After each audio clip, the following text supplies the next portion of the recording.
Uma boa noite a todos.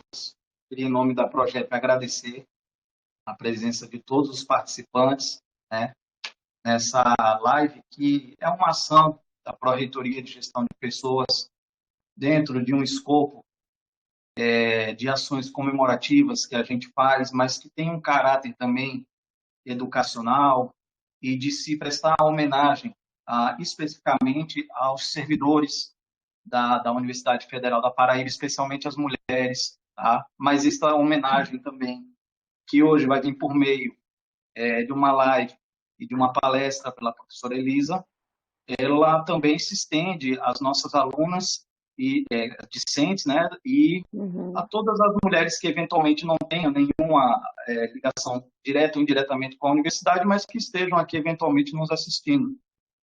Bom, e nesse sentido, eu me sinto honrado pelo convite que me foi feito para poder mediar essa live em nome da Pró-Reitoria de Gestão de Pessoas, da UFPB. E hoje o tema da live vai ser o Dia das Mulheres, né, que foi oficializado ali por volta da década de 70 pela Organização das Nações Unidas, né, e é conhecido mundialmente como dia 8 de março. Essa luta das mulheres, né, a gente pode assim dizer, da causa das mulheres, ela não só se limita a como, talvez, no nosso imaginário social e coletivo, possa nos fazer imaginar que seja uma luta por igualdade salarial.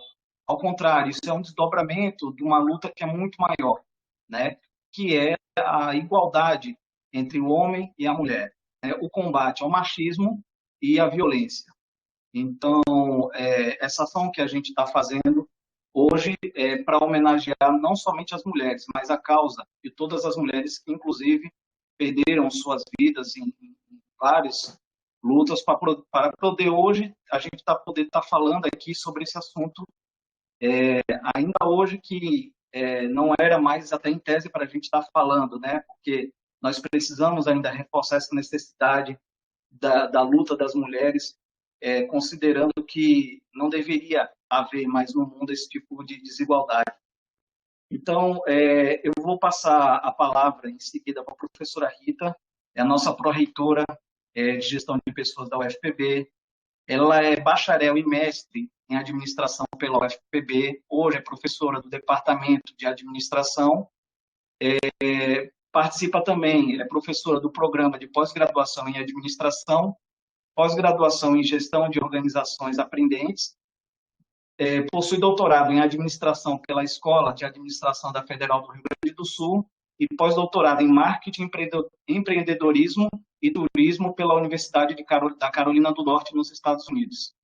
Então, feito essa breve homenagem e contexto, estou passando a palavra, professora Rita, para que a senhora possa ter esse espaço de fala, né, e que a senhora possa colocar o que a senhora pensa até enquanto pró-reitora dessa data e qual o papel fundamental hoje da mulher na nossa sociedade como um todo, né, não somente na universidade.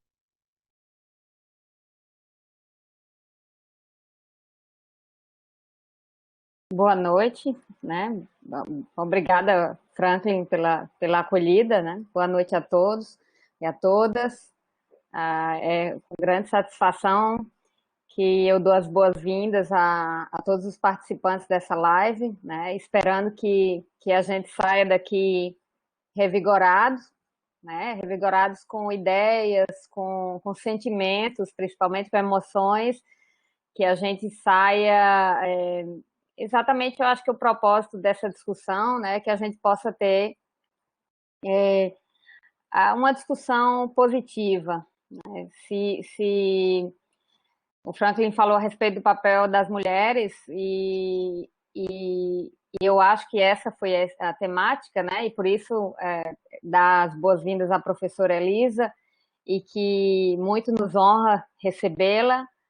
E por essa temática, né, das emoções, desse papel ou dessa interface que a gente tem das emoções na nossa vida, e em especial, né, a gente trata das mulheres, em homenagem ao Dia das Mulheres, esperando essa inspiração, como falei, de sentimentos positivos, emoções positivas. Essa live, ela está dentro desse escopo do Dia Internacional da Mulher, e eu acho que a gente tem grandes feitos, grandes realizações a comemorar, grandes conquistas, e segue nessa busca, né? Respondendo um pouco o que o Franklin falou, a gente segue nessa busca constante que ultrapassa essa questão salarial. Ela vai muito da questão do posicionamento, eu acho que da igualdade nas relações, no tratamento, e eu acho que a gente reforçar as diferenças no sentido positivo.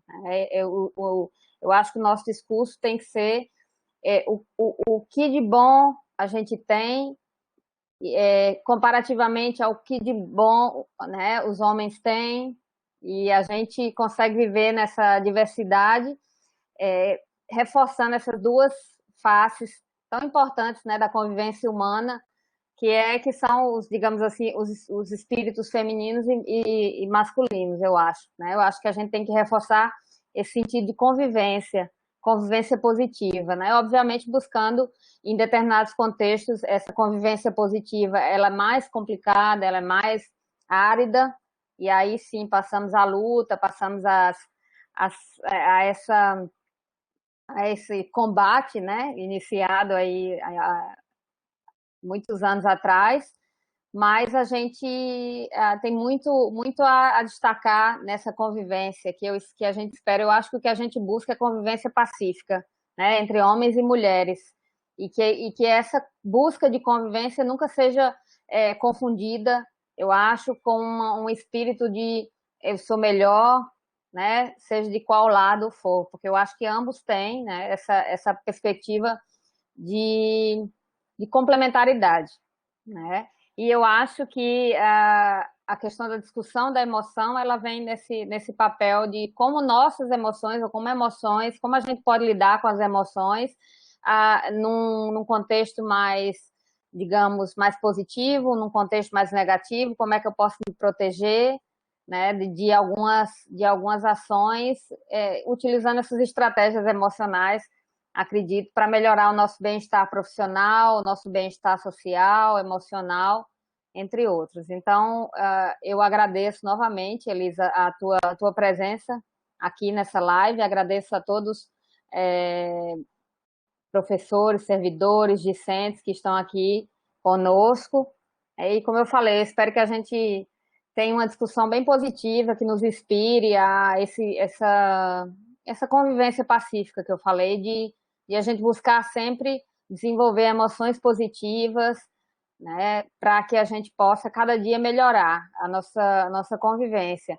Nós estamos num período agora muito difícil, muito do ponto de vista de saúde, do ponto de vista social, e eu acho que quanto mais discussão nesse sentido a gente tiver, mais a gente pode, digamos, construir aí estratégias de enfrentamento da situação, seja ela no âmbito familiar, né, nesse microcosmo familiar, seja ela no âmbito profissional, seja ela no âmbito social. Eu acho que a gente, quanto mais a gente tiver essa estratégia de enfrentamento dos problemas, a gente pode lidar melhor com ter soluções mais úteis, mais pacíficas e mais construtivas. Então, que bom, né? Que bom que a gente fez que bom que alguns, né, fizeram essa indicação, Elisa, e que bom que a gente está aqui hoje à noite para discutir,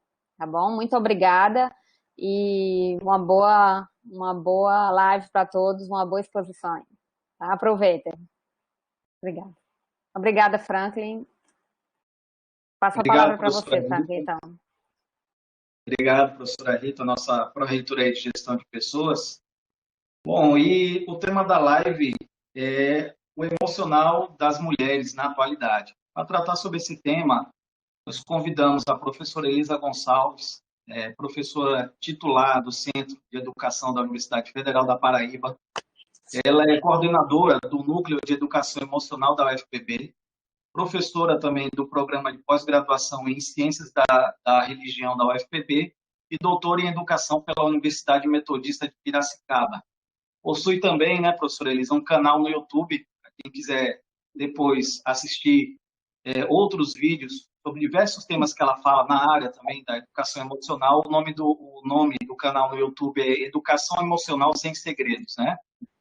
Então, feito essa breve apresentação, professora, eu estou passando a palavra para que a senhora possa também se apresentar, quiser falar um pouco da sua trajetória na universidade, como surgiu esse seu trabalho, fique à vontade, a palavra é toda sua.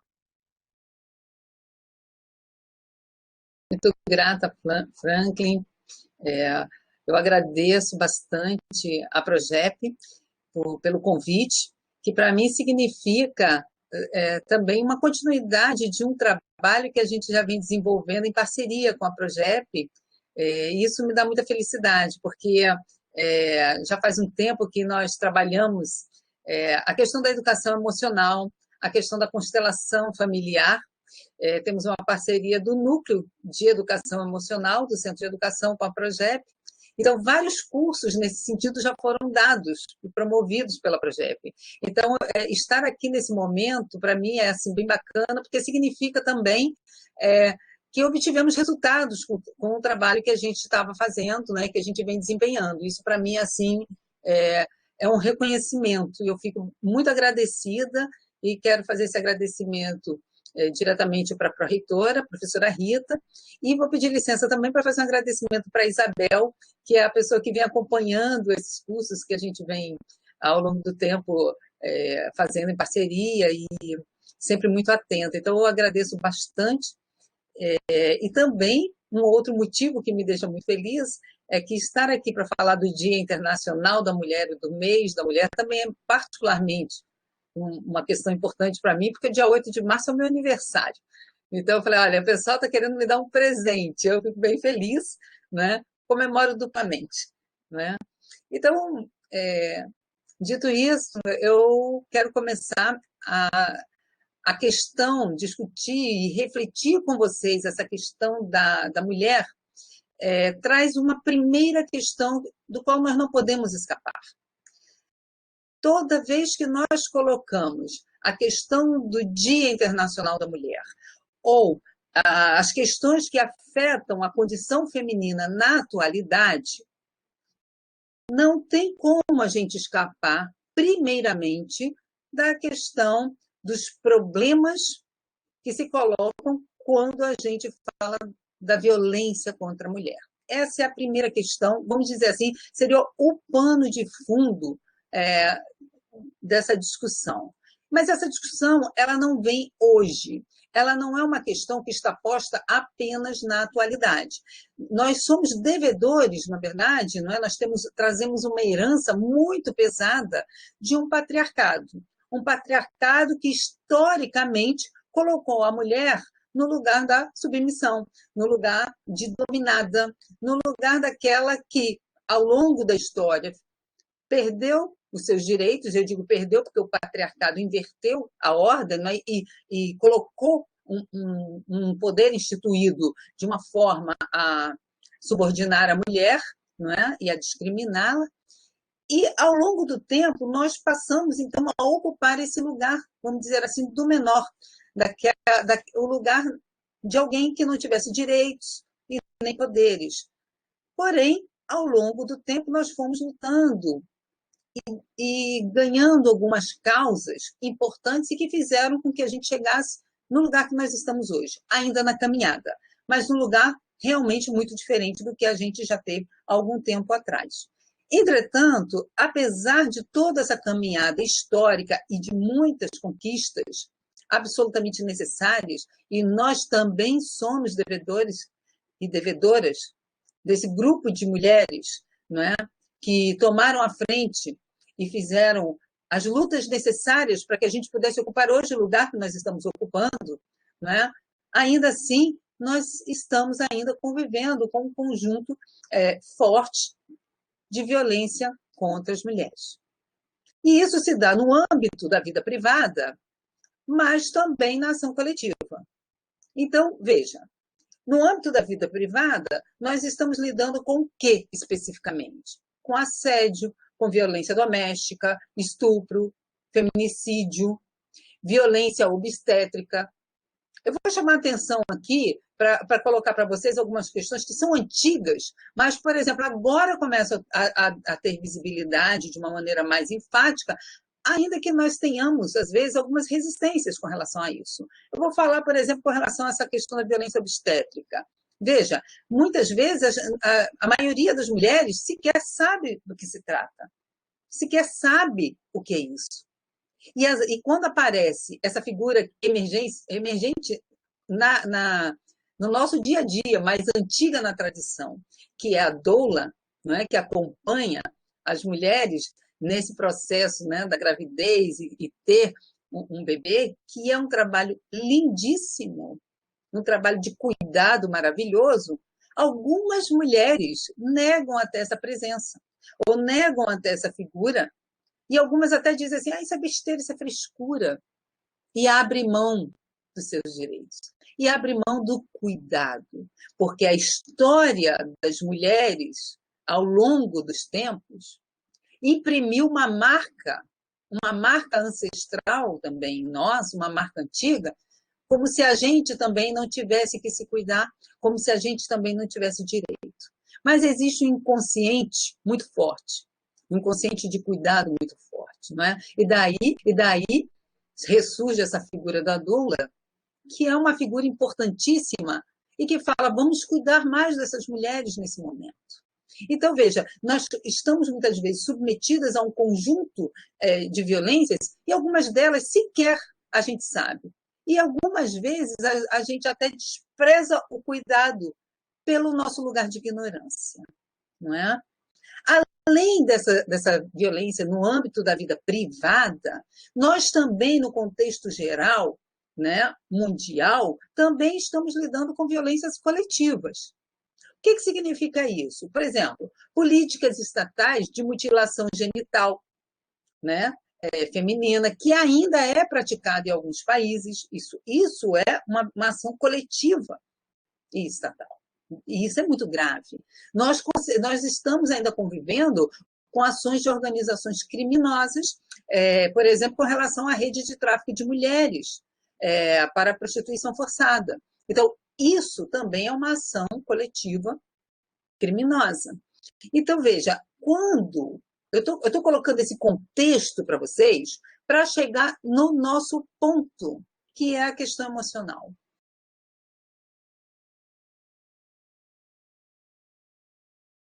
Porque nós precisamos, ao falar da questão emocional, não falar de uma forma alienante nem alienante, dessas mulheres concretas, dessas mulheres que vivem, das mulheres que são encarnadas, e não de um ideal de mulher. Dessas mulheres que sofrem discriminação, que sofrem assédio, que sofrem estupro, e dessas mulheres que sofrem violências coletivas e que, ainda assim, convivendo com tudo isso, buscam o seu lugar, não é? Buscam construir uma sociedade diferente, buscam liberdade, buscam autonomia. Então, veja, quando nós estamos falando do emocional da mulher na atualidade, nós estamos falando de vamos dizer assim, duas dimensões que nós temos que trabalhar juntas. Elas precisam estar interrelacionadas. Quais são essas duas dimensões? Primeiro, a questão das políticas públicas. Porque, veja, nós não podemos falar de um emocional regulado ou de um emocional equilibrado se nós não temos, por exemplo, segurança, se nós não temos saúde ou educação. Como é que nós vamos falar em ter espaços iguais e competitivos na mesma medida que os homens, por exemplo, se nós não temos os mesmos acessos à profissionalização? Entende? Então, como é que nós vamos falar de um bem-estar em termos de saúde se nós não temos, por exemplo, uma maternidade pronta? Eu só estou dando o exemplo da maternidade, mas nós não temos, por exemplo, uma política para a saúde da mulher que atenda a todas as mulheres de uma forma competente e sensível e humanizada. Como é que nós vamos falar de um emocional equilibrado de uma mulher se nós não temos uma política de segurança eficaz? Porque a segurança tem a ver com o nosso emocional. Quantas vezes nós saímos na rua com medo? Com medo não apenas de ser assaltado, mas com medo de passar numa rua simplesmente por ser mulher. Não é isso? Então, isso faz parte do universo das mulheres. Então, a primeira questão que eu quero colocar para vocês é essa. Falar da questão do emocional da mulher na atualidade é também falar de um conjunto de políticas públicas que atenda esta mulher. Este é o primeiro elemento. E o segundo elemento tem a ver com os processos intersubjetivos, e aí tem a ver com o nosso cotidiano.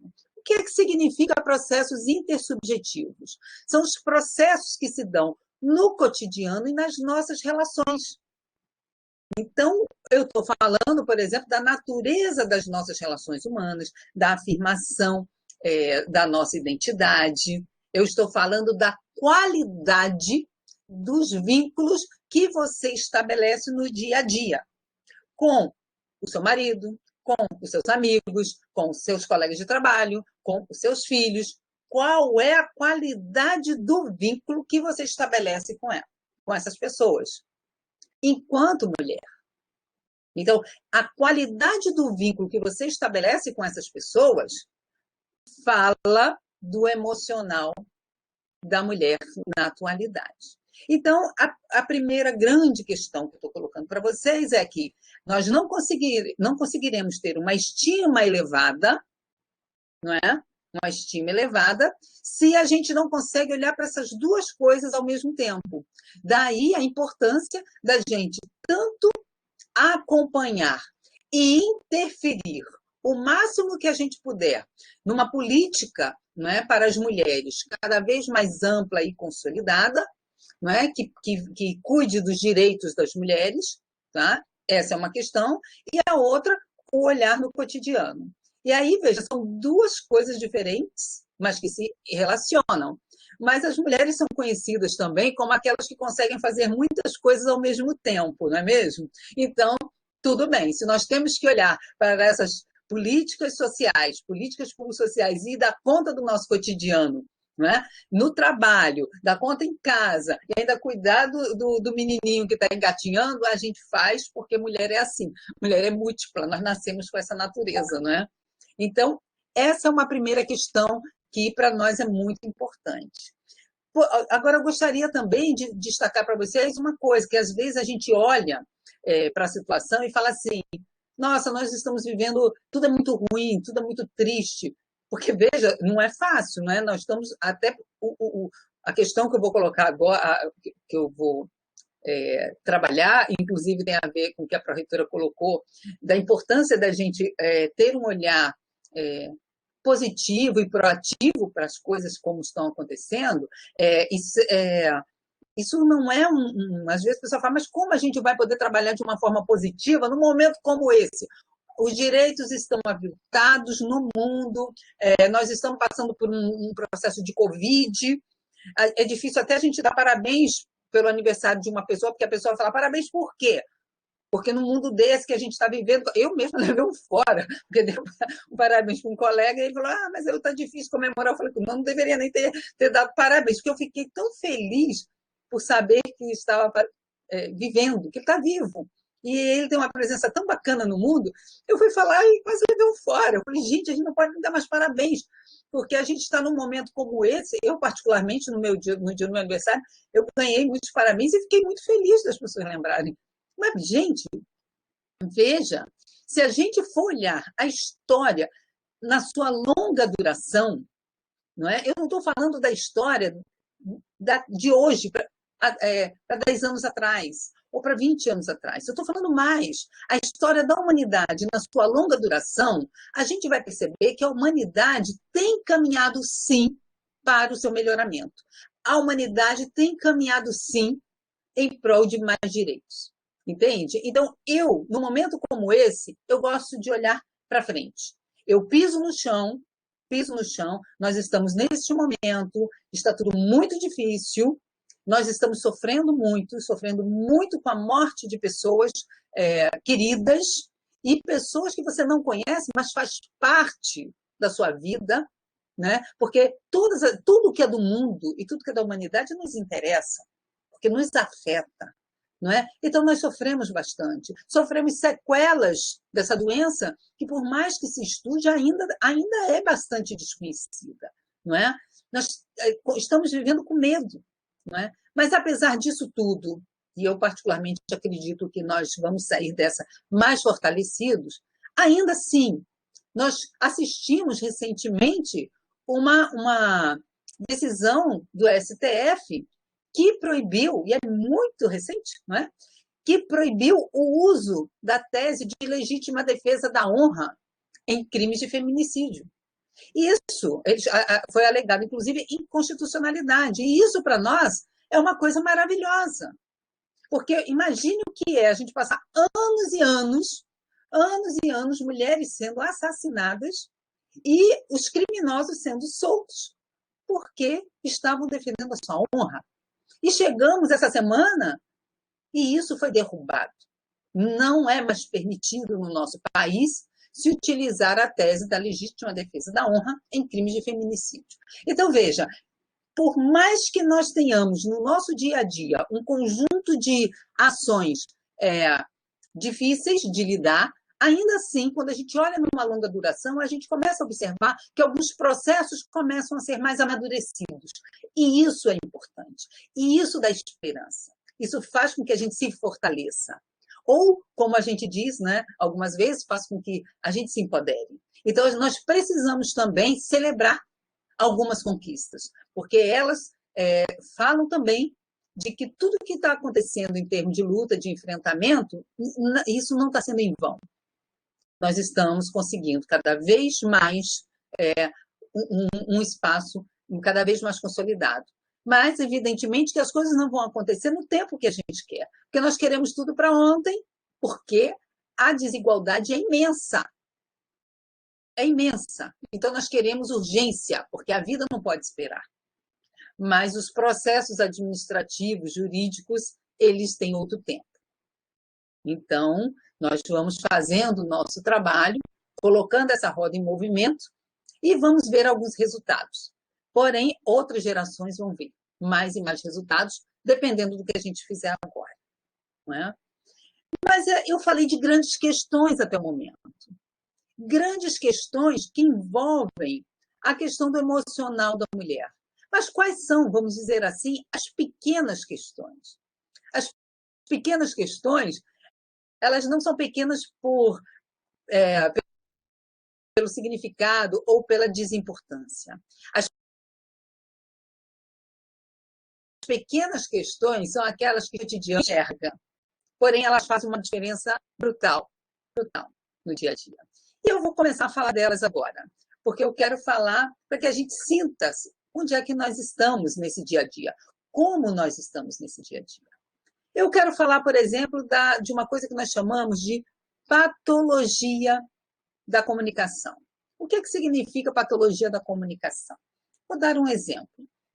Muitas vezes, isso atinge a todas as pessoas, não só as mulheres, mas muitas vezes, no dia a dia, nas nossas relações, nós, ao nos referirmos a uma pessoa, a gente fala assim, nossa, você está tão bonita hoje, a sua roupa está tão maravilhosa. Aí a mulher diz assim, ou o outro diz assim, mas é tão velhinha, já tem tanto tempo. Opa, você não consegue aceitar um elogio. Você mesmo se desqualifica. Ou, vou dar outro exemplo. Nossa, fulana é tão bonita, mas de vez em quando ela é tão chata. Mas. Então, você faz uma afirmação e depois você vai e desqualifica a pessoa. Não é? Então, veja, nós estamos o tempo todo criando um conjunto de formas desqualificantes na nossa comunicação e sequer percebemos. Só que isso afeta profundamente a nossa estima. Profundamente. Você imagina o que é uma pessoa estar convivendo com outra e aquela pessoa que está com você fica o tempo todo dizendo, nossa, mas hoje você está esquisito com esse cabelo, hein? Nossa, essa roupa ficou péssima em você. Nossa, mas isso que você fez está muito ruim. Gente, existem mulheres que convivem com pessoas que a todo instante, todos os dias, dizem isso. Você imagina o que é uma pessoa escutar todos os dias que o que ela faz não é legal, que o que ela faz não é uma coisa boa, que ela não é uma coisa boa, que o que ela faz não tem valor, que quem ela é não tem importância. Você imagine que cortada é essa na alma daquela pessoa. E nós convivemos diariamente com pessoas assim. Eu chamo assim, o núcleo que você se vincula, ele é nutritivo ou ele está deixando você passar fome afetiva? Esse núcleo de pessoas que você convive faz o quê com o seu coração? Ele nutre ou ele deixa você passar fome? Então, nós precisamos sair desse lugar de carência afetiva e verificar quais são as pessoas que alimentam a sua alma, que alimentam o seu coração. E aquelas que não alimentam, existem duas coisas que você pode fazer. Ou você tem uma DR e conversa com a pessoa numa boa, abre o seu coração e reposiciona, reconfigura a relação. Ou, se você acha que é impossível, você agradece a presença daquela pessoa, porque ela foi importante para você aprender alguma coisa sobre você mesma, porque você diz, eu não quero isso para mim. Eu não quero ter ao meu lado pessoas que me desqualificam. Então, a gente agradece e se despede. Não é para sair dessa jogando praga na pessoa, entendeu? Porque o que você faz, joga volta para você. Você agradece a presença e fala, olha, eu não quero ficar tão perto. Não precisa declarar para o mundo, mas existem formas da gente sair das histórias, não é? Então, veja, por que eu sugiro isso? Eu sugiro isso porque nós precisamos criar uma rede de proteção. Nós precisamos criar uma rede de proteção. Não existe possibilidade de você cuidar da sua estima, de você afirmar a sua identidade, se a todo instante você está ouvindo que o que você faz não presta ou que quem você é não é uma coisa de valor, tá certo? Então, nós vamos criando alguns mecanismos de defesa para que a gente possa viver melhor e se nutrir de amor. Então, veja, essa questão da patologia da comunicação, eu gostaria que vocês prestassem muita atenção no dia a dia, porque a todo instante nós estamos ouvindo isso, em casa ou no trabalho, certo? E agora mais ainda, porque o trabalho está em casa, então fica tudo assim, misturado, não é? Então, por favor, prestem atenção nisso. E por que que uma coisa que eu acho assim, muito importante, às vezes a pessoa fala assim, Elisa, mas é o jeito da pessoa. A pessoa é o jeito dela, ela fala assim, ela reclama de tudo, ela não gosta de nada, é o jeito, ela não faz isso por mal. Esse é um jeito que a gente tem de ainda não conseguir romper com uma relação tóxica. Quando a gente não consegue romper com uma relação tóxica, a gente fica dando desculpa. Então a gente fica, não é o jeito dela, não é o jeito dela, é a falta de amor dela. Isso é falta de amor. O amor, ele tem algumas emoções que o alimentam. E eu vou já dizer isso. Então, guarda esse negocinho aí para a gente conversar sobre isso. Nós não precisamos tolerar e nem lidar com a falta de amor no nosso cotidiano. Nós já estamos muito carentes de muitas coisas, não é? Não precisamos criar mais carências, não é, gente? Então, veja, o universo emocional, ele ajuda muito a gente a desvendar esse mapa. Nós, em todas as nossas formações, nós não trabalhamos um mapa emocional. Então, veja, nós trabalhamos com gente. Quem trabalha com gente precisa ter um mínimo de informação sobre o universo emocional. Porque, às vezes, você está, por exemplo, tem algum colega seu que está o tempo todo reclamando de você, brigando com você, e aí você fala assim, fulano não gosta de mim, fulano tem raiva de mim. E aí você se afasta, ou você começa a lutar com aquela pessoa, fazer enfrentamentos com aquela pessoa, porque você acha que aquela pessoa tem raiva de você. E às vezes aquela pessoa não tem raiva de você. Às vezes aquela pessoa tem medo de você. Porque o medo faz com que você lute, fuja ou paralise. Então, veja, essa reação da luta pode ser medo e não raiva. Porque a pessoa pode te ver como uma autoridade, como uma pessoa que tem um determinado poder, e a pessoa fala assim, não sabe como reagir ou reage lutando, que é a forma que ela tem de quê? De se proteger. Então, eu vou lutar com essa pessoa porque aí eu me protejo dela, porque ela me oferece perigo. Então, veja bem, quando uma pessoa está com raiva, a reação, vamos dizer assim, o trabalho é um. Mas se a pessoa está com medo, o remédio é outro. Entende? Então, você precisa saber qual é a emoção que está na parada para você poder tomar o remédio certo. Porque senão você vai estar agindo a partir de uma emoção que você acha que é, mas que não é aquela.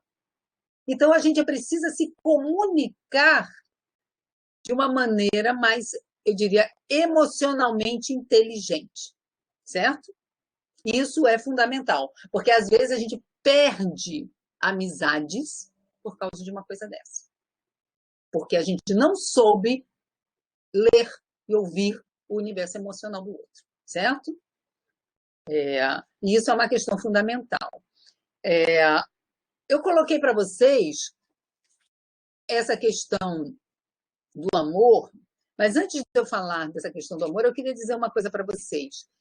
Quando a gente fala da questão da mulher, a gente fala desse lugar que ela ocupa, que nós ocupamos, né, na sociedade, que é um lugar que tem a ver com o poder de enfrentamento, o poder de ser múltipla, o poder de realizar conquistas, mas existe um poder maravilhoso, que esse sim foi um poder que no início se tentou dominar, e é o poder do sagrado feminino, o poder de cura, o poder de gerar vida. E isso, gente, é muito grande. Isso é um poder muito grande que nós temos. Nós, mulheres, ocupamos esse lugar de gerar uma vida dentro de nós. Nós ocupamos um lugar de, mediante uma amamentação, curar uma criança. Nós ocupamos esse lugar. E esse lugar maravilhoso foi colocado na história da humanidade por puro medo e incompreensão e desejo de dominação no lugar do maldito, quando, na verdade, ele é o lugar do bendito, quando, na verdade, ele é o lugar do sagrado, porque a vida é sagrada. E nós temos a capacidade de gerar em nós a vida. Então, veja, esse lugar é um lugar que é, vamos dizer assim, transgressor, porque nós não conseguimos compreender muito bem o que é isso? Porque isso é uma explosão. Nós trazemos... isso é uma coisa tão mágica. Imagine uma semente, né, que vira uma árvore. Né? Dentro daquela semente, já tem ali contido todos os elementos que vão formar uma árvore. Nós trazemos dentro de nós, uma mulher grávida traz dentro dela toda a potência de uma vida. Toda a potência. Isso é uma coisa impressionante. Impressionante que nós não conseguimos sequer compreender em toda a sua complexidade. E tudo que a gente não consegue compreender na complexidade, nós temos medo. Daí a necessidade de dominação e de desqualificação. Porque quando a gente não compreende, a gente tem medo. A gente se afasta, a gente quer dominar, ou às vezes a gente quer desqualificar. Então, essa história da mulher, ela também tem a ver com essa necessidade de não falar do sagrado feminino. Não é só uma questão econômica, não é só uma questão social ou política, é uma questão de outra ordem, porque nós lidamos com um poder que muitas vezes é silenciado. A gente diz muito assim, a mulher é muito intuitiva, a mulher tem essas coisas esquisitas, né? E aí, quando a gente fala disso, muitas vezes, o que se diz? Isso é coisa de mulher, ou isso é maluquice, né? Isso é uma besteira. A intuição faz parte do ser humano, não é só da mulher. Agora, nós temos isso de uma maneira diferenciada. Porque eu não sei. Eu não sei. Eu vou fazer como o Chicó, só sei que é assim. Entende? Então, é assim que a vida segue. Né? O lugar da mulher, ele tem sido resgatado nesse sentido do sagrado feminino por muitas práticas integrativas e complementares, que são as PICs, que foram aprovadas pelo Ministério da Saúde e que, com muita alegria, né, eu digo que a Progep tem ficado muito atenta a isso. Não é? E isso é uma coisa muito bacana, porque a Progep ela tem empreendido muitos esforços nesse sentido e oferecido para a nossa comunidade trabalhos com constelação familiar, com biodança, com yoga, meditação. Então, isso mostra também que nós estamos alinhados, não é, com o que há de melhor, vamos dizer assim, em termos de terapia integrativa, que foram as que foram aprovadas e que nós estamos acolhendo dentro de uma universidade. Isso não é pouca coisa, porque não são todas as universidades que colocam as PICs numa linha de frente e oferecem para os seus servidores. Então, isso é uma coisa assim, muito importante, de ponta, que a Progep vem fazendo. Então, veja, com relação a essa questão do lugar que a mulher ocupa, o lugar do sagrado feminino dentro dessa questão do universo emocional, eu chamaria a atenção para uma questão, que é a questão dos vínculos. Se a gente for tomar, por exemplo, a referência da constelação familiar, a constelação vai dizer que o lugar da mãe, o lugar da mulher, é o lugar da afetividade, é o lugar daquela que vai ensinar a se relacionar, ensinar a criar vínculos. Olha que coisa interessante. Então, nós precisamos começar a prestar mais atenção.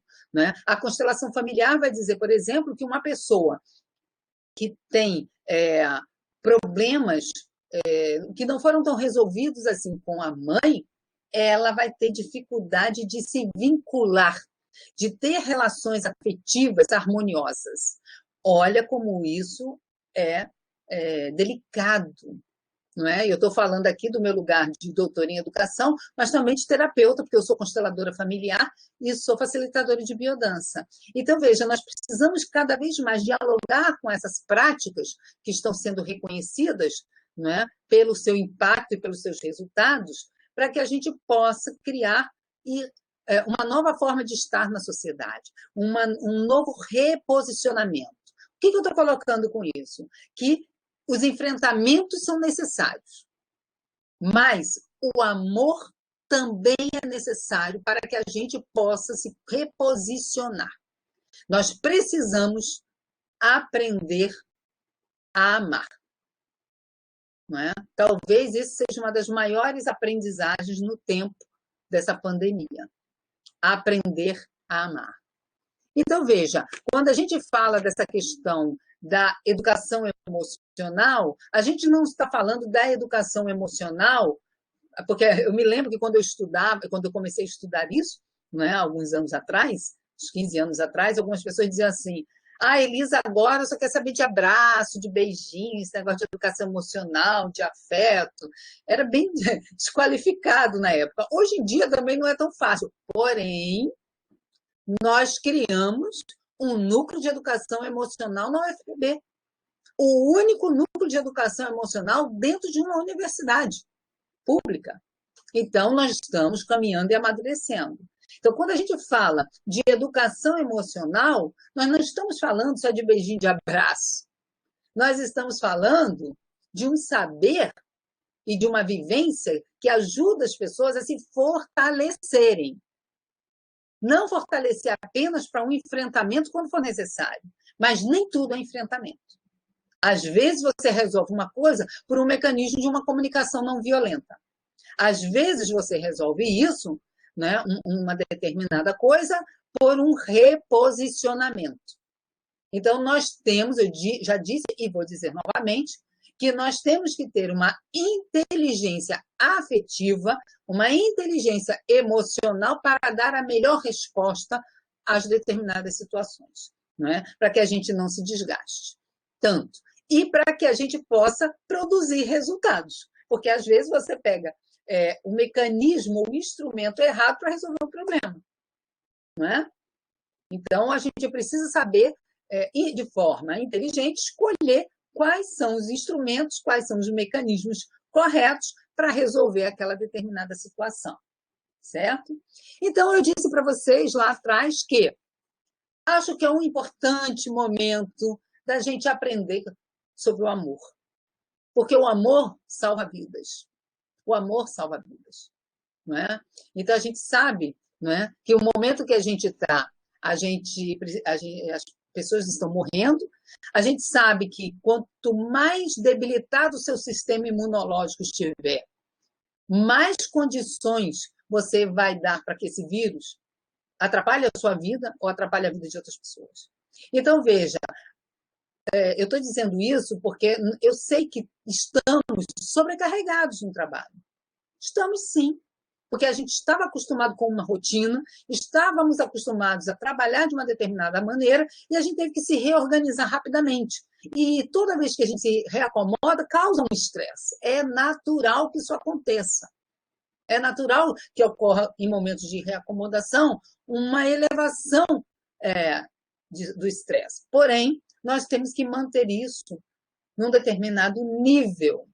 Temos que manter isso num determinado nível. Porque se o nível aumenta, se o nível de estresse aumenta, diminui o seu sistema imunológico. E se o seu sistema imunológico começa a baixar, você fica mais aberto para pegar qualquer coisa, inclusive o Covid.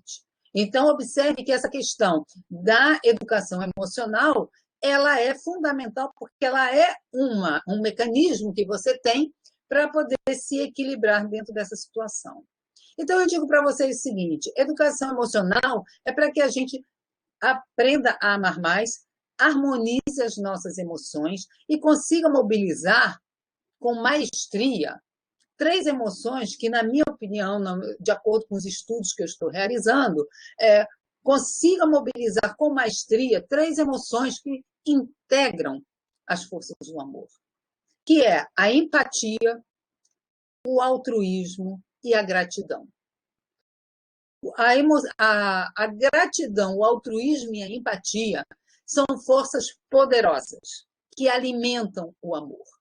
Então, na hora que a gente começa a praticar a ressonância afetiva, né? De escutar o outro, de saber se colocar no lugar dele, não fisicamente, é claro, porque cada um é um, mas de você entrar em ressonância com o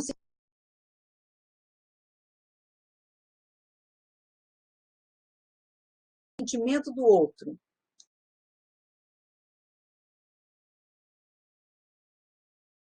Para poder escutar, para saber o que está acontecendo ali, né? E não ser para escutar de uma maneira, não é?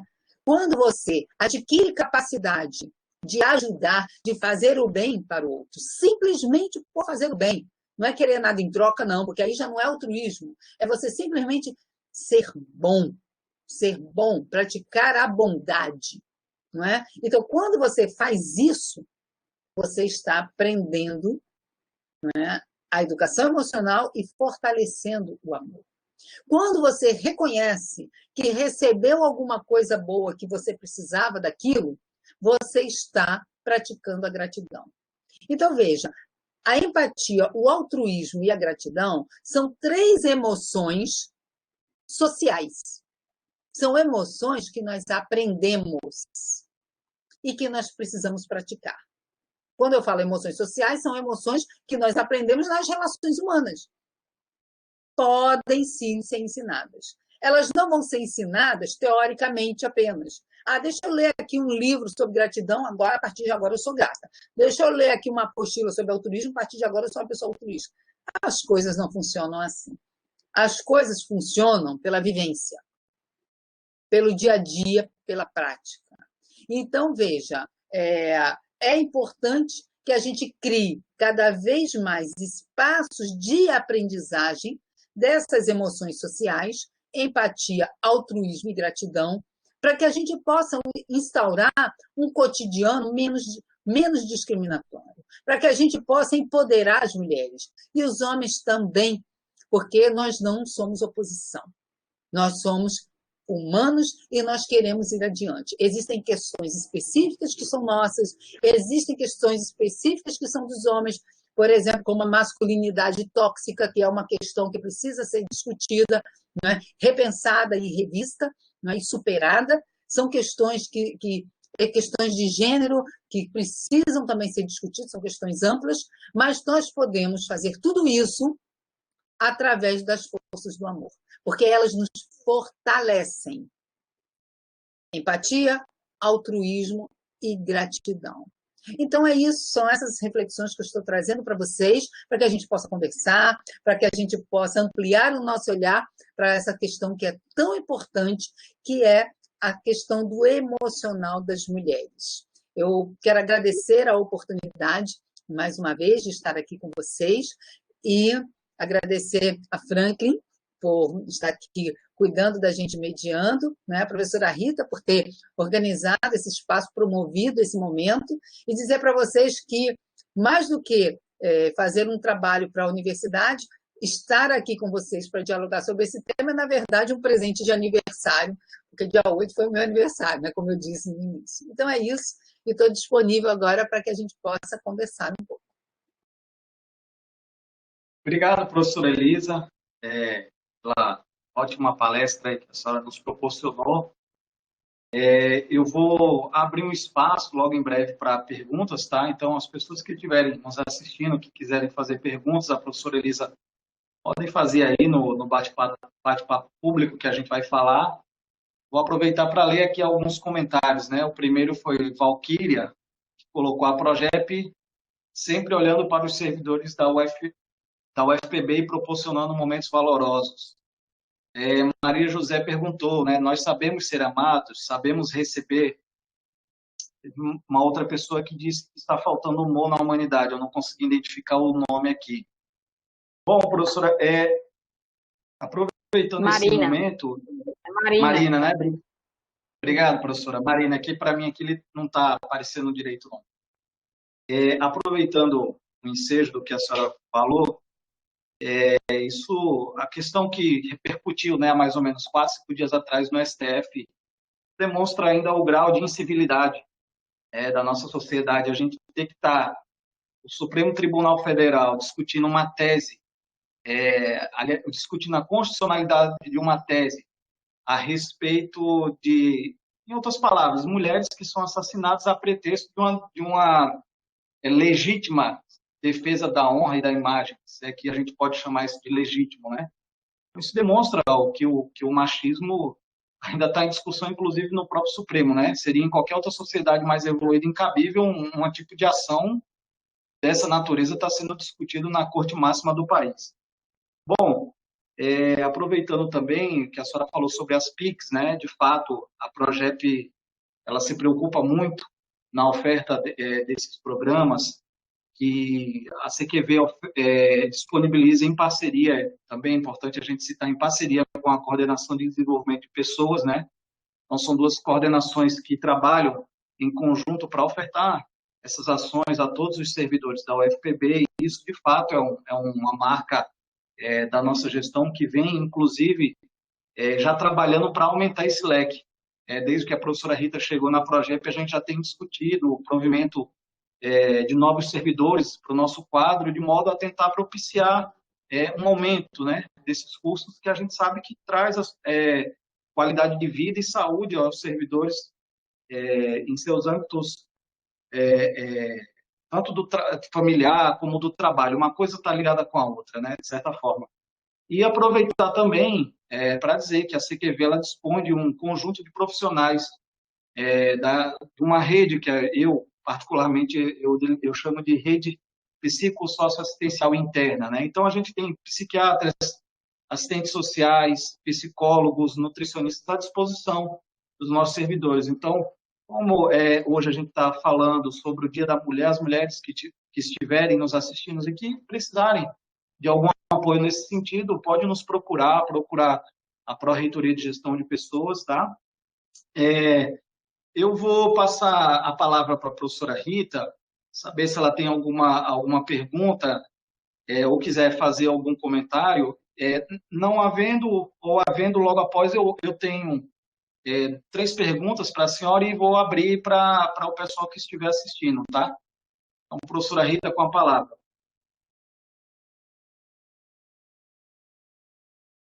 Opa.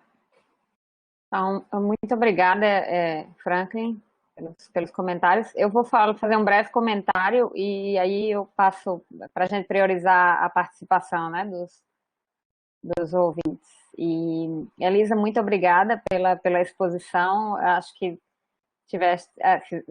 você conseguiu assim partir de um contexto social mais, como eu falei, mais árido, mais complexo, para uma visão, terminando com a visão positiva, do que a gente pode fazer, né? Como mulher, como mãe, e também acho que temos alguns participantes aqui, até como pai, como é que a gente pode fomentar essas ações na educação dos nossos filhos, né?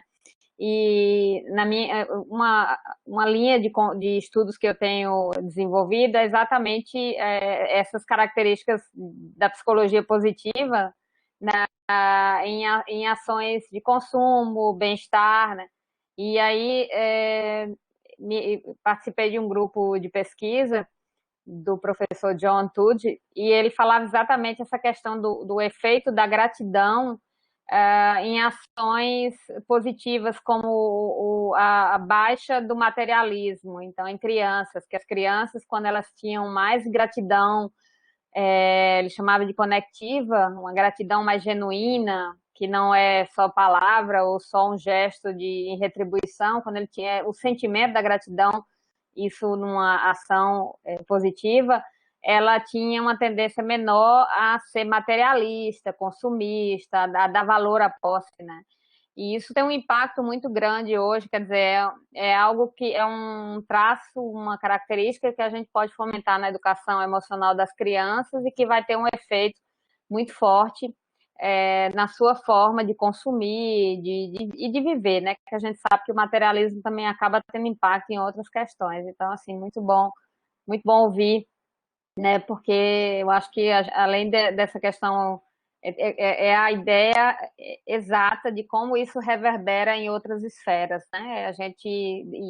A importância disso.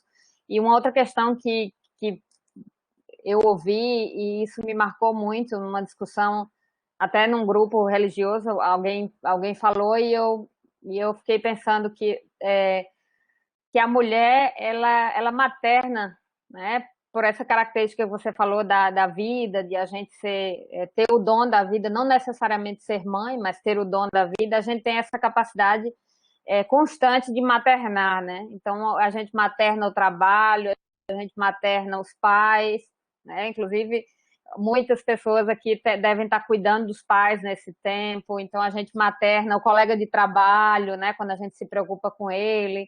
Então, a gente vive maternando, independente de ser mãe ou não, porque a gente acha que tem esse sentido do cuidado muito forte, né? Isso me marcou muito porque, independente de ser mãe, é o que eu sinto, e em colegas, em amigas, a gente sempre vê assim, que a mulher é aquela que parte, né? É um traço muito, muito comum, que a gente sempre parte do cuidado, não, obviamente que, como você falou, os homens têm outros traços positivos, mas esse a gente nota que a gente tem sempre esse sentido do maternar, né? Então, eu acho que era isso, Franklin. A gente pode passar aí para os demais, se quiserem fazer pergunta, ou para você fazer os questionamentos. Obrigada, Elisa, novamente, foi muito bom, em nome da Progep, né, e de todos que se envolveram aqui, Valquíria, Nateplan, Carídia, Franklin, todos que contribuíram, Gerlane, e Sandra e Aline, né? Eu agradeço a tua presença aqui, a presença. Obrigada. Pode falar. Passo para a Franklin a palavra. Obrigado, professora. Maria José fez um comentário aqui. Uma linda palestra, ouvir a professora Elisa nos leva sempre a querer ler e descobrir muito mais sobre as emoções. Então, eu vou aproveitar, Maria, teu comentário e reforçar, tá? Que a professora Elisa tem um canal no YouTube, né, professora? Quer falar o nome aí, pessoal, para quem quiser, quem tem interesse e quiser ver mais palestras suas ou vídeos, né, sobre o tema. Eu quero falar. Então, é um canal que se chama Educação Emocional Sem Segredos. Esse canal ele tem sido assim bem acolhido, porque ao longo do tempo eu tenho assim feito alguns vídeos melhorando, né? Porque para fazer esse canal eu edito, crio conteúdo, tá tudo feito assim em casa, mas é a partir de um trabalho de extensão que eu tenho para poder oferecer conteúdos, eu diria assim, confiáveis, claro, a partir do que sejam as emoções e alguns temas que têm relação com as emoções, né? Então, tem algumas palestras minhas, tem alguns formatos que são mais rápidos, né? Muito numa linguagem juvenil, porque eu acho que quanto mais a gente atingir o maior número de pessoas, melhor.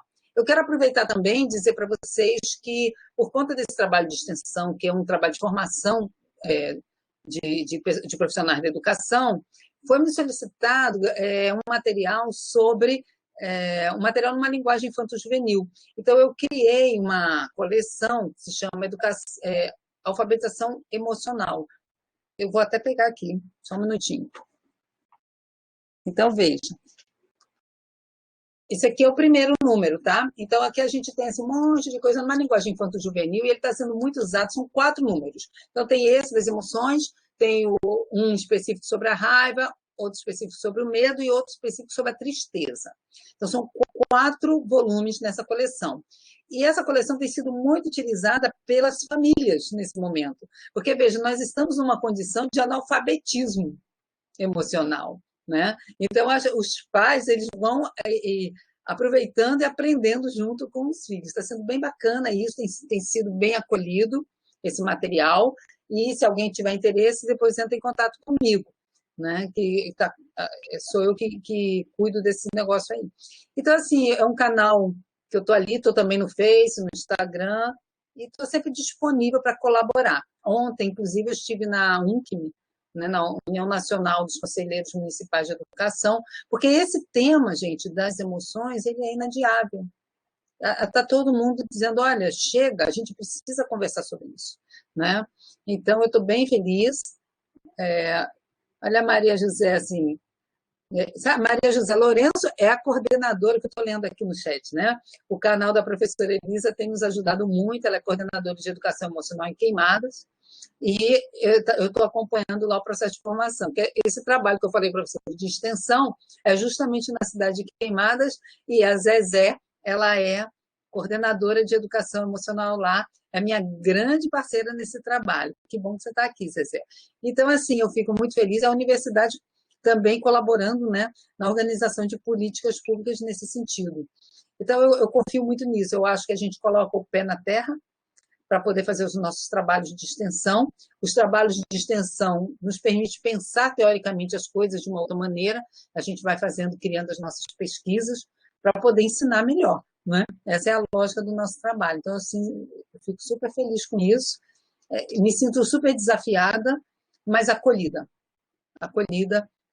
por isso. E em breve, já vou dando essa notícia assim, nós vamos, o professor Fabrício Possebon, que trabalha no núcleo de educação emocional comigo, vai dar um curso de educação emocional pela Progep, sobre sistemas de educação emocional e me convidou para ser uma parceira nesse trabalho.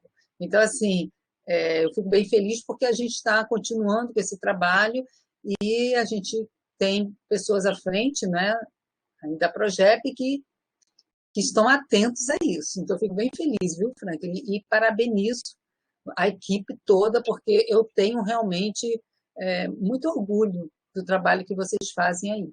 Porque eu venho acompanhando há anos, a Valquíria sabe quantas vezes, né, Valquíria? Eu bato na porta da Progep, né? Então, o curso do professor Fabrício é um curso para os servidores da universidade, né? E eu fico bem feliz, porque quando ele abre o curso e me convida, né? Quando eu vou dar a informação no meu departamento, as vagas já acabaram. Aí eu fico tão feliz. É, professora Elise, então, aproveitando que por enquanto a gente só tem uma pergunta que depois a Projeto vai responder, mas sobre o tema, aproveitando o ensejo da expressão que a senhora utilizou sobre o analfabetismo emocional. Eu tenho 3 perguntas, tá? A primeira é justamente sobre essa. O processo de educação emocional, ele é algo inerente à pessoa do ponto de vista psicológico, biológico?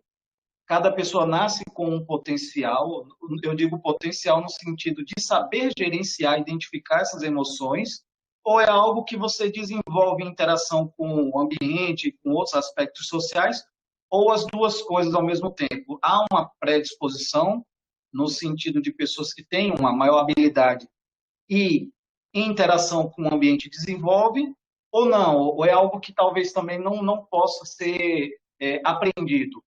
O que a senhora teria a dizer sobre esse tema, considerando que um breve estudo preliminar que eu fiz sobre o tema, eu vi que em alguns países da Europa, até dos Estados Unidos, já utilizam, não é bem a disciplina, mas o conteúdo que trata de educação emocional para as crianças, já no processo ali de educação básica, porque já há esse entendimento de que o conhecimento científico é importante, mas tão quanto, ou até mais, é a educação emocional. Então, essa seria a minha primeira pergunta aí para a senhora, e já aproveitando a segunda, se a gente considerar um processo de aprendizagem, né, algo que pode ser construído, mas aí eu queria que a senhora desse um enfoque nessa questão, se há sim pessoas que têm uma aptidão maior ou não, aproveitando o enfoque dessa pergunta, como diagnosticar as nossas emoções? Como é que nós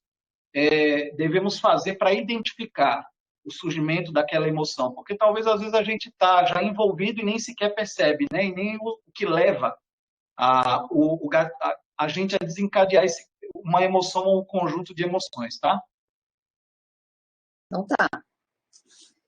Grata, Franklin, pelas perguntas. A primeira questão que eu quero dizer é o seguinte: nós nascemos com a capacidade de reagir emocionalmente às situações. Então, a capacidade de reagir é natural quando a gente está lidando com as emoções básicas. Quais são as emoções básicas? Raiva, medo, tristeza, nojo, alegria e surpresa.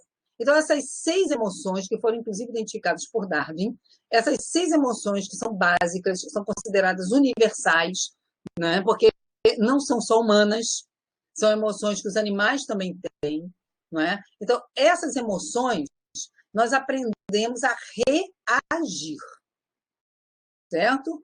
A gente já nasce com essa capacidade de reação. Essa é uma questão, tá? Porém, aprender a lidar com isso, porque às vezes a vida faz com que a pessoa perca a sua potência, por exemplo, de se proteger diante de um perigo, ou algumas pessoas que não conseguem ser assertivos. Estou falando isso porque a raiva, por exemplo, a gente, quando fala da raiva, a gente só pensa numa pessoa raivosa, reclamando, né, ou brutal, mas não, a raiva ela tem um primeiro degrau. O primeiro degrau da raiva é a firmeza, a assertividade. Então, uma pessoa assertiva, ela está bem regulada na raiva. Uma pessoa cautelosa, prudente, é uma pessoa bem regulada no medo, entende? Então, assim, a gente precisa conhecer mais as emoções e, vamos dizer assim, primeiro, regular o que nós já trazemos naturalmente. Regular essas 6 emoções. Então, regular essas emoções é um trabalho de educação emocional. Porque você nasce com essa potência, mas a sociedade vai te fazer possivelmente perder isso, porque isso tem a ver com as relações humanas. Então, você precisa de um processo educativo para aprender a harmonizar isso. E nós já temos no nosso país, o Ministério da Educação já aprovou, já faz um tempo, a BNCC, que com relação à educação emocional, ela foi muito feliz, porque ela colocou lá a questão da necessidade de fazer o desenvolvimento das competências socioemocionais na educação básica. Então, o que acontece? Ela colocou isso, mas também não disse como. Então, isso também é uma coisa boa, porque faz com que os estados e os municípios comecem a criar, a partir do seu território, quais são as melhores respostas para isso. Como é que, por exemplo, a cidade de Queimadas respondeu a essa demanda? Eles discutiram e resolveram implantar a disciplina de educação emocional. Então, veja, tem lá nos Estados Unidos, Frank, mas tem Queimadas também, interior da Paraíba. Então, Queimadas já faz o quê? Acho que 2 anos que está com a disciplina de educação emocional no Fundamental 1 e agora colocando também no Fundamental 2. Entende? Eu estou acompanhando isso através do trabalho de extensão. Então, cada município e cada estado está diante dessa obrigatoriedade agora. E as pessoas estão começando a aprender, porque isso é uma coisa nova. Os nossos cursos de formação inicial não ensinam a fazer isso. Não ensinam, porque a gente é um conteúdo muito novo. Como é que a gente está fazendo isso? Através de práticas de formação continuada. Então, como é que eu posso te responder essa questão?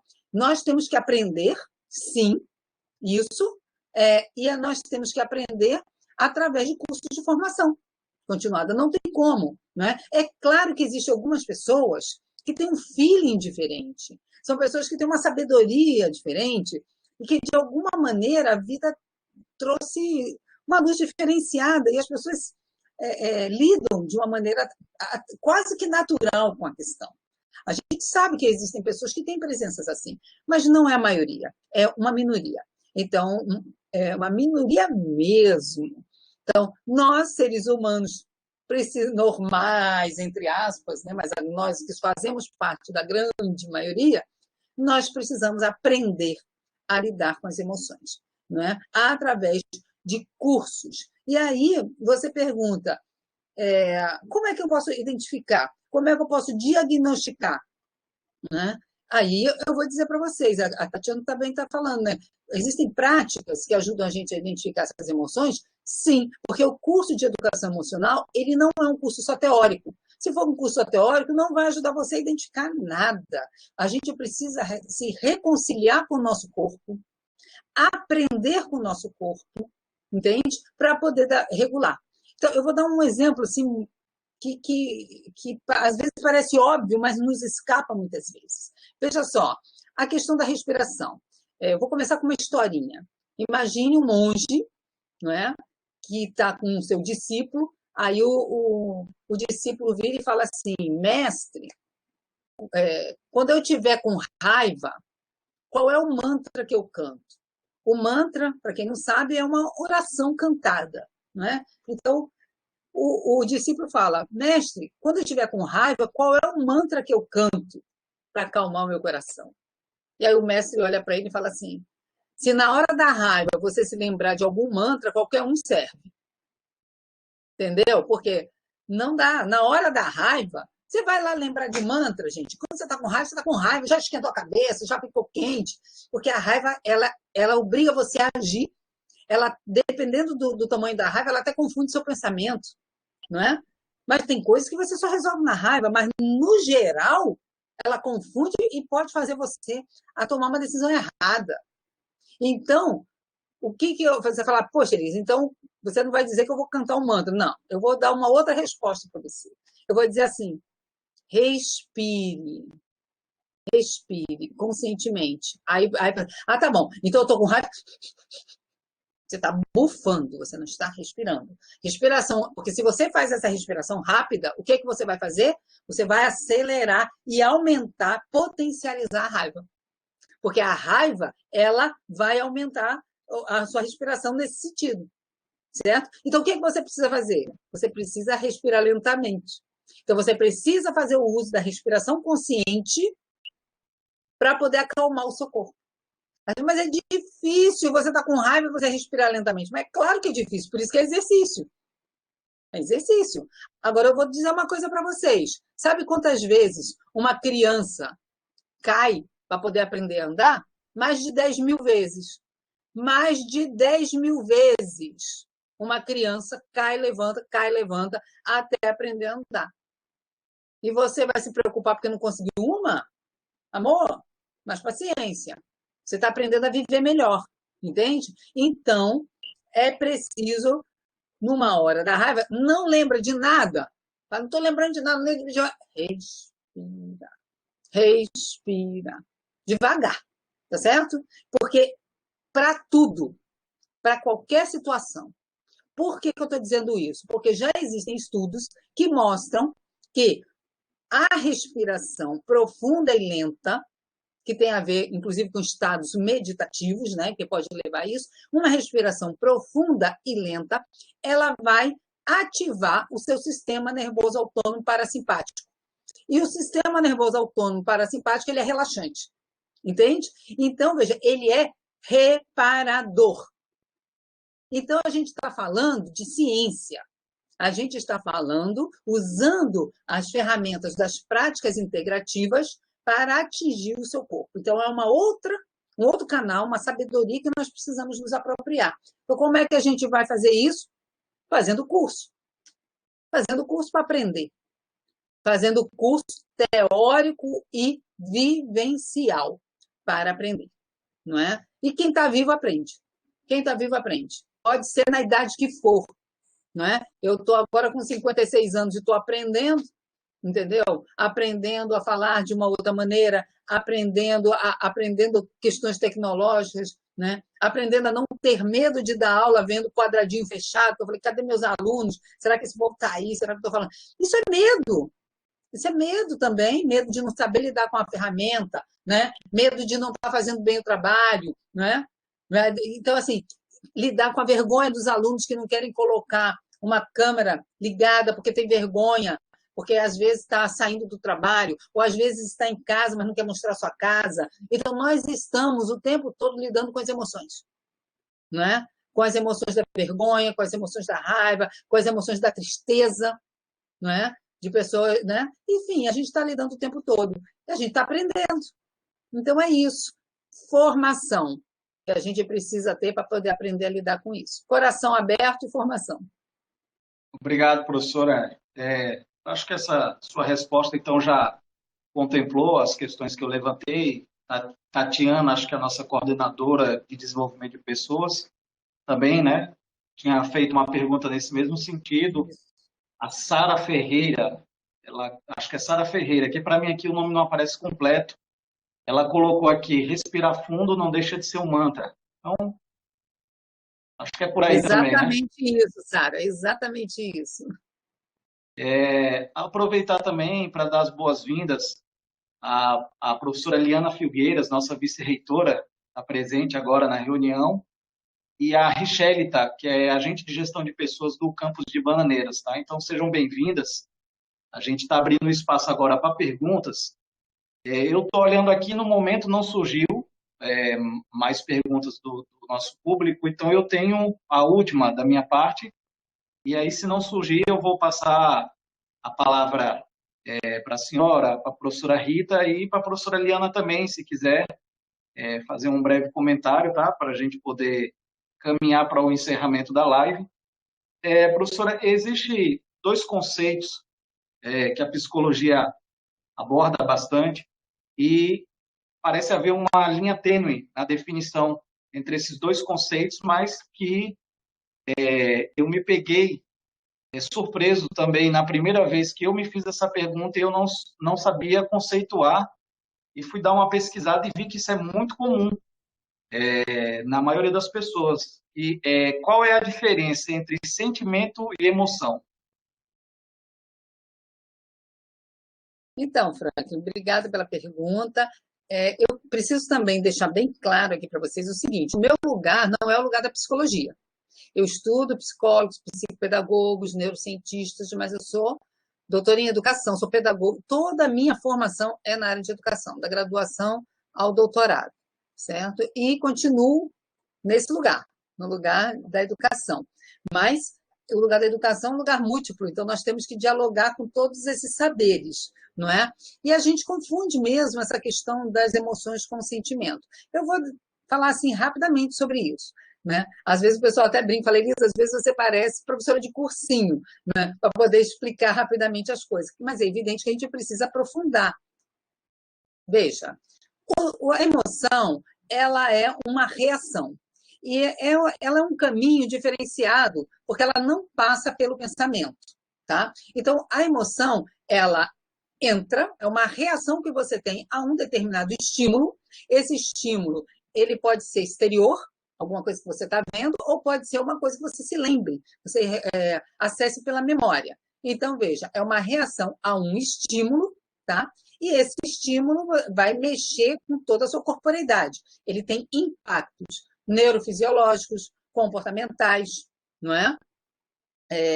Impactos que mexem com você de toda a ordem. Agora, veja, é uma reação e não mexe, vamos dizer assim, não passa pelo filtro do seu pensamento, passa pela sua percepção. Você observa e pá, mas não pensa, não dialoga. O sentimento é diferente. O sentimento, você dialoga com o seu pensamento. O sentimento, ele é construído mentalmente. Então, por exemplo, quando a gente fala de amor, na minha concepção, tá? A gente está falando de um sentimento e não de uma emoção. Porque você alimenta e constrói o amor. Então, quando você está apaixonado por uma pessoa, você começa a ver aquela pessoa de uma maneira maravilhosa, tal, né? Vou até fazer aqui uma brincadeira com vocês. Né? Eu me lembro uma vez que eu me vi na minha vida, muitos anos atrás, assim, quase saindo da adolescência, me vi absolutamente apaixonada por uma pessoa e acabei indo numa psicóloga. Aí eu falei assim, eu tô achando... ela falou assim, Elisa, por que você está aqui? Aí eu falei assim, nossa, encontrei um homem perfeito. Aí comecei a falar que ele era maravilhoso, ele era tudo de maravilhoso. E aí ela disse, então por que você está aqui? Eu falei, porque eu tô louca, né? Porque não existe ninguém perfeito, tem alguma coisa errada comigo, não estou enxergando as coisas direito, né? Eu estava desconfiada de mim mesma. Eu não posso amar alguém que tem uns defeitinhos, para eu poder amar, eu tenho que achar a pessoa perfeita. Então, estou com um problema na minha cabeça, né? Então, assim, eu estou dizendo isso para dizer para vocês que a gente constrói amores, né? E a gente desconstrói também, mediante a avaliação que você faz. Então, veja que aquilo que eu falei no começo na nossa conversa aqui, sobre a questão da qualificação e da desqualificação, né, tem a ver com amor ou falta de amor. Porque se você qualifica, você promove amor. Se você desqualifica, você destrói o amor. Entende? Então, isso é uma coisa muito importante. Porque isso constrói ou desconstrói sentimentos. Então, o sentimento, ele perdura no tempo. E a emoção, não. Ela entra e sai. Se você prende, por exemplo, uma raiva ou um medo, você vai alojar isso no seu corpo e você vai adoecer. Aí já é outra questão para um outro dia, para a gente conversar sobre a questão das emoções e da psicossomática. Não é? Mas é isso. Perfeito, professor. Eu agradeço. Por enquanto, a gente não teve nenhuma outra pergunta aqui no grupo. Professora Rita, estou então passando a palavra para a senhora, tá? As palavras finais, eu acredito que ninguém vai fazer mais nenhum comentário. Richelita, que acabou de perguntar, vai sair um curso sobre como lidar com as emoções? Já está sendo estudado, viu, Richelita, tá? Para a gente fazer algum curso de capacitação nessa linha, é isso. Aí já está sendo trabalhado entre a CQV e a CDP, tá? Logo em breve a gente vai estar avisando aí o pessoal. Então, professora Rita, eu vou estar passando a palavra para a senhora, tá? E, professora Eliane, se não estiver ouvindo, não sei se ela está com algum problema na conexão e quiser também em seguida, está com a palavra. Se não, se a professora Eliane não conseguir, eu vou fazer o encerramento, tá? E aí a senhora também... Opa, ela entrou. Vai passar as últimas palavras. Está ouvindo, professora? Entrou. Entrou agora. Tudo bom? Seja bem-vinda, Liana. Oi, Liana. Parabéns a todos pela iniciativa. Eu vou inverter a ordem, professora, então. Eu vou passar a palavra para a professora Liana, Tá, professora? Se a senhora quiser fazer algum comentário, alguma pergunta, é um prazer estar lhe recebendo aqui nessa live da Pró-Reitoria com a professora Elisa. Tá certo? A gente tem servidores daqui de todos os campos da UFPB. Então, estou passando a palavra em seguida à professora Rita. Ok. Então, muito obrigada, Franklin.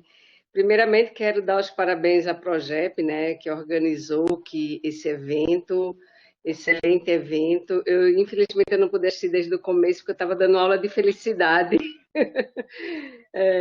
E eu conheço muito o trabalho da professora Elisa, eu fiz um curso com ela sobre as emoções, comprei os livros, só não comprei mais porque não tinha mais, mas o que deu para comprar eu comprei lá no curso. E realmente é muito importante, né, falar dessas emoções em qualquer momento, mas principalmente nesse momento de insegurança que nós estamos vivendo, de dúvidas, porque nós não sabemos qual é o futuro de tudo isso, a gente não tem controle nenhum, e quando a gente não tem controle, a gente de fato se sente inseguro, se sente angustiado. E isso faz parte mesmo, todos nós estamos nesse mesmo barco, né? O mundo inteiro está nesse barco. Então, professora Elisa, muito obrigada, né, por essa palestra, essa belíssima palestra, extremamente pertinente, e falar dessas emoções de que estamos passando e que podemos lidar com ela, traz uma luz de esperança, né, para todos nós que assistimos. E parabéns mesmo por isto. E é um prazer estar aqui, viu? Muito obrigada pelo convite.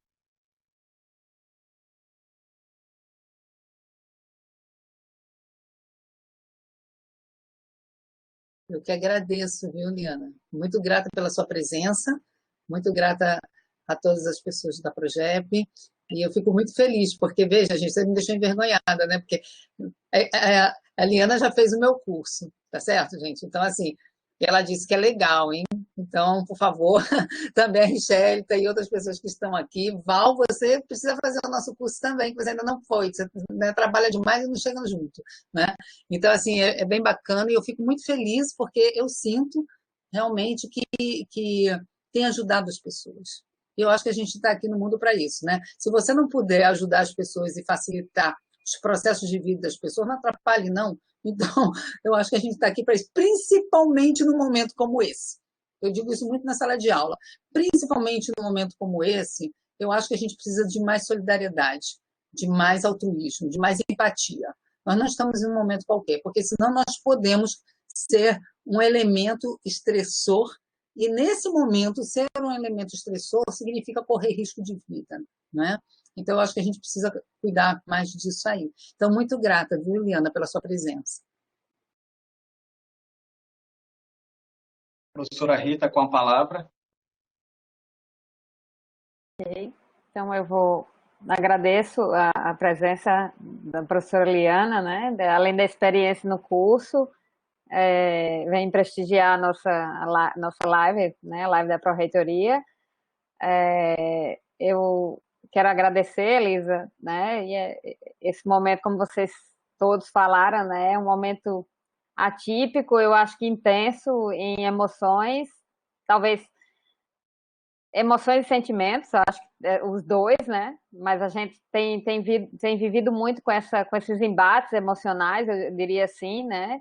E muito intensificado por essa convivência familiar, eu acho que isso, ou pelo isolamento familiar, né? São duas situações que a gente tem vivido, a maior parte das pessoas ou viveu mais intensamente dentro de casa com a família, ou está vivendo isolada. E ambas as situações, acho que tem essa intensidade de emoções. Então, eu acho que é um momento muito feliz para ouvir, né? E eu agradeço, em nome da Progep, novamente, a tua participação. Sinta-se abraçada, né? Um momento que a gente tem poucos abraços, e então sinta-se abraçada, todos, né? A gente agradece a participação de todos, e que nós saibamos lidar com essas emoções, sentimentos, e como eu falei no início, né, que a gente tem essa capacidade, essas estratégias, desenvolver estratégias para lidar com as nossas emoções, acho que é o principal, né?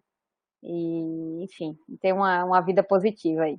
Tá? Muito obrigada, Franklin, e obrigada novamente à, à organização da live, em especial, acho que aqui Valquíria e todas da ATPlan, né?